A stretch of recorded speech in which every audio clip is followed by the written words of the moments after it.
Imagine reaching the age of 90 and being told you have cancer with only a month left to live. For 6 decades, you've journeyed across the globe, sharing teachings about freedom, inner peace, and love. Now, you're about to deliver what will be your final public speech. What emotions would you have to deal with? How would you feel at that moment? This was the reality for the world-famous Indian philosopher and spiritual teacher, Jiddu Krishnamurti. His last speech is available on YouTube. Interestingly, my first encounter with him was during that very talk, his final one.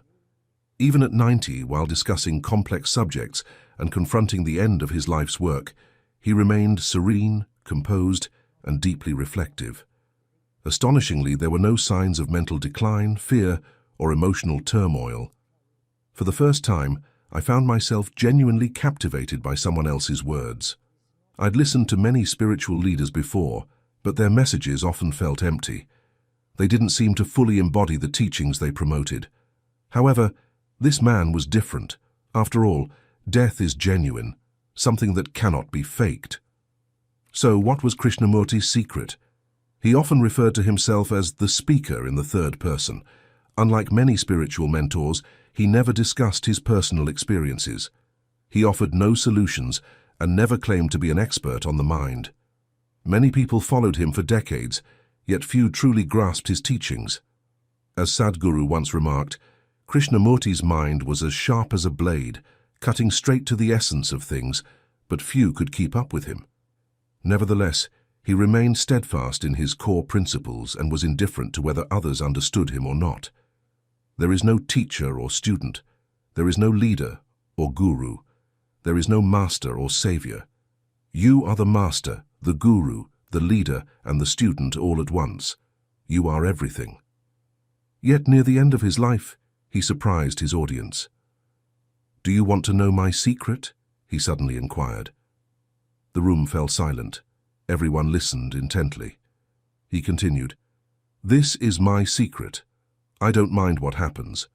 He elaborated, "I don't care if I succeed or fail, whether I have money or not. I have no issues because I expect nothing from life or others." This echoes what the great Roman Emperor Marcus Aurelius once said, "It is fitting to love the hand that life deals you and play it as your own." But what does it truly mean when someone says they don't mind what happens? It involves being fully aligned with the present moment and not resisting reality. It's about surrendering to life's flow without opposition.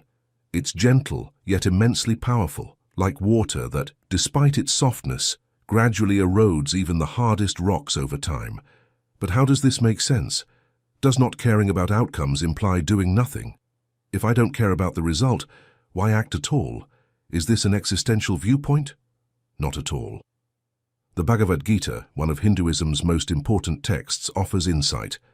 Abandon all attachment to success or failure and perform your duty. Such equanimity is called yoga. Chapter 2, verse 48. This verse emphasizes the importance of detaching from the outcomes of our actions. Typically, our actions are driven by the desire for a reward. It's the expectation of something in return that gives rise to notions of good and bad, success and failure. For example, we attend school aiming for good grades, which enables us to enter a prestigious university. Attending university becomes the pathway to securing a good job. A high-paying job is often seen as a means to obtain life's comforts: a nice car, a big house, a partner, and a family. When loneliness sets in, the family becomes our refuge. This is our life.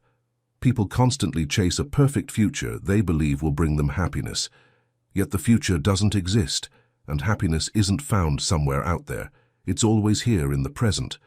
Furthermore, when reality doesn't match our idealized expectations, we experience disappointment, frustration, and suffering. The greater the gap between what we desire and what actually is, the stronger our negative emotions become. But what if there's another way? Focus on the action itself, not the reward. True mastery in action involves transcending ideas of success and failure. It's about letting go of our deep attachment to outcomes. This detachment doesn't mean we stop acting or become indifferent to our responsibilities. Instead, it's about ensuring our emotions and thoughts aren't dictated by results. As the Stoic philosopher Epictetus said, Do not seek for things to happen as you wish them to, but rather wish that what happens be as it is, and you will be okay. This approach involves giving your best to every task and then letting go, trusting that whether you succeed or fail is part of a larger plan beyond your control. When I mention divine, I don't necessarily refer to a god or religious concept. I'm talking about anything beyond our control. Find what you love and let it be your driving force. Your passions don't emerge randomly. Pursue them, nurture them, and let them engross you. Once you discover something you love, the act itself becomes the reward. Beyond that, does success or failure even matter? As Jiddu Krishnamurti said, "You must do what is right without expecting anything in return. You must work without hoping to see the results. You must serve the world because you love it and cannot help but serve it." In the future, AI will probably assume most tasks people currently perform. The only solution might be taxing technology and redistributing that wealth to individuals. Currently, people in the West already enjoy comforts that exceed those of kings 300 years ago. Secure homes, plentiful food, and clean water. In time, many might not need to work anymore. What will we do then? What remains that cannot be replaced by a machine? What is the true purpose of being human at that point? The first thing we should do to live a meaningful and fulfilled life is to learn what we love and how we can make a great contribution to society. Only someone who has cultivated intelligence can help others. As Krishnamurti emphasized, what is the purpose of a knife? What is the purpose of a pen? Imagine trying to write with a knife or cut something with a pen. How effective would that be? People, like tools, need to be useful to truly shine. In the next decade, machines may handle most of what people currently do, except for one thing: loving and deeply connecting with others. This is what Krishnamurti truly meant when he said, "I do not mind what happens. Only someone who doesn't care about the next outcome can genuinely love." Often when we're with someone, we care too much about what happens. When we give, we expect something in return, and when we don't receive what we think we deserve, we experience deep pain. This is where most conflicts in relationships arise, showing that genuine unconditional love is lacking. In life, all we truly desire is to be loved and accepted unconditionally. Yet we impose so many conditions on ourselves, on others, and on life itself. We think that if those conditions are met, we will finally find peace and happiness. However, we often overlook how futile this pursuit really is. These conditions lead us to constantly search outside ourselves for something to complete us, drawing our attention outward instead of inward. The true measure of life's value lies in our ability to act without expectation. That's what it means to not mind what happens, to be the pure embodiment of love. Now please take a moment to reflect on this in your life.